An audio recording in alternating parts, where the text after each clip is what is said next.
Welcome and welcome back for those returning. My name is Deborah Whipke and I am a renewal life coach.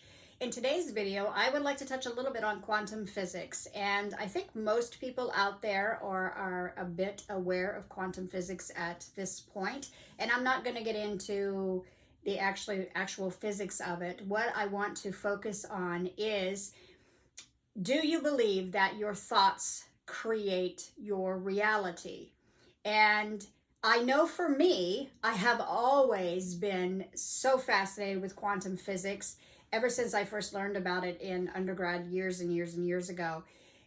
But I never could quite grasp how my thoughts was actually physically creating my reality. How does a thought become a thing? And I know a lot of people out there have heard this saying many, many times now, thoughts become things. Well, how does that happen? Humans are the only species on the planet, though, that can think themselves into catastrophe thinking or think themselves into complete joy thinking. But does that create our actual reality? So I'm going to share with you something that happened to me, how long has it been? Let's see, it was actually in 2008. So it's been a long time. In 2008, I bought a new car, brand new. Loved, loved, loved her, named her Princess. And I brought her home, and I was living in an apartment complex at that time, and I immediately felt fear. I immediately felt that she was not safe out there.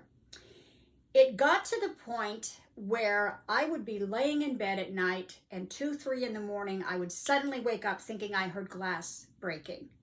And I would think, oh no, it's Princess. Here's the deal.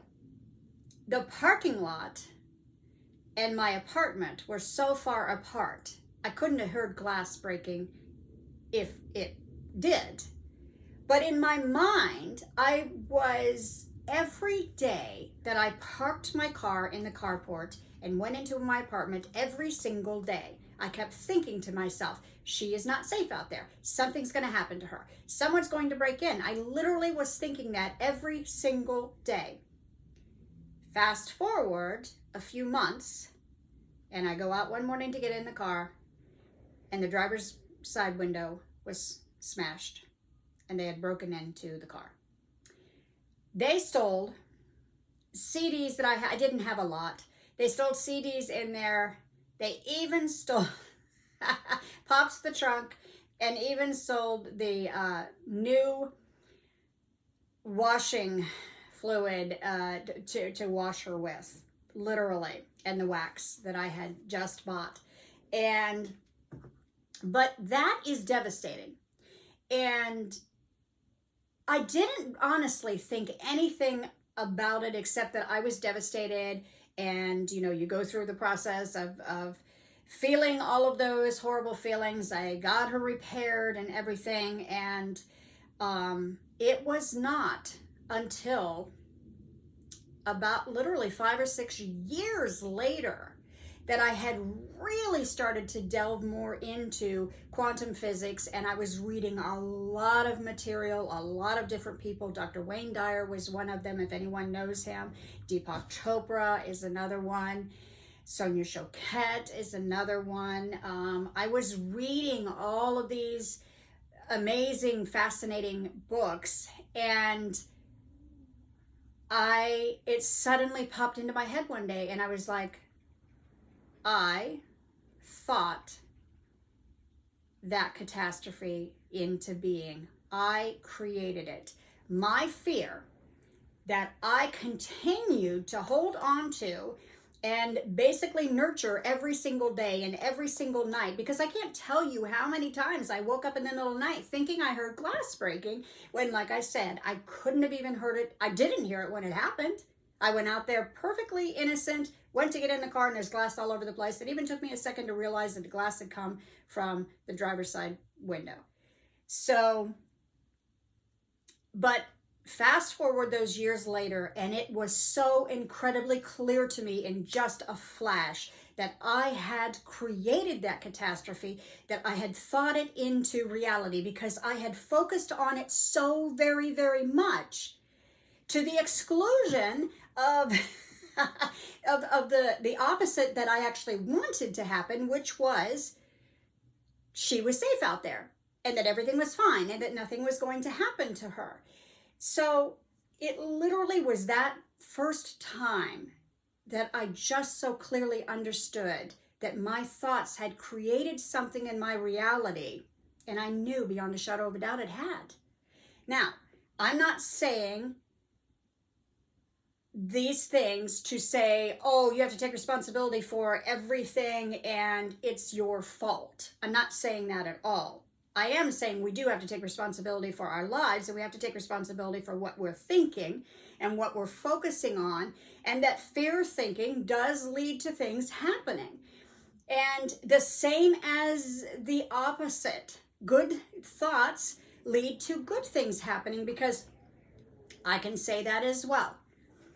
And many, many incredibly wonderful things have happened in my life that I have thought, man, I wish that could happen. In fact, small things even, or what some would consider small things, such as I was craving a particular restaurant, and the boss at work suddenly says one day, hey, let's have this restaurant's lunch for our meeting today, and I'll buy.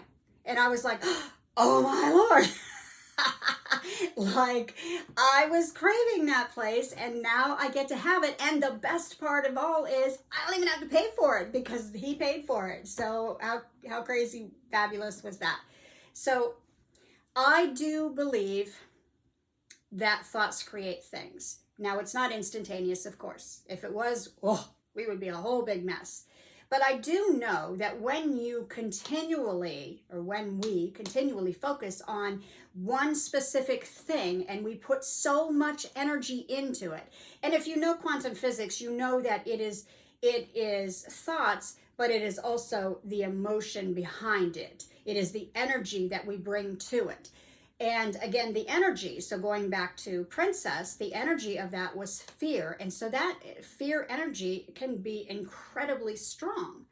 And so the fear energy that I continued to carry around created that.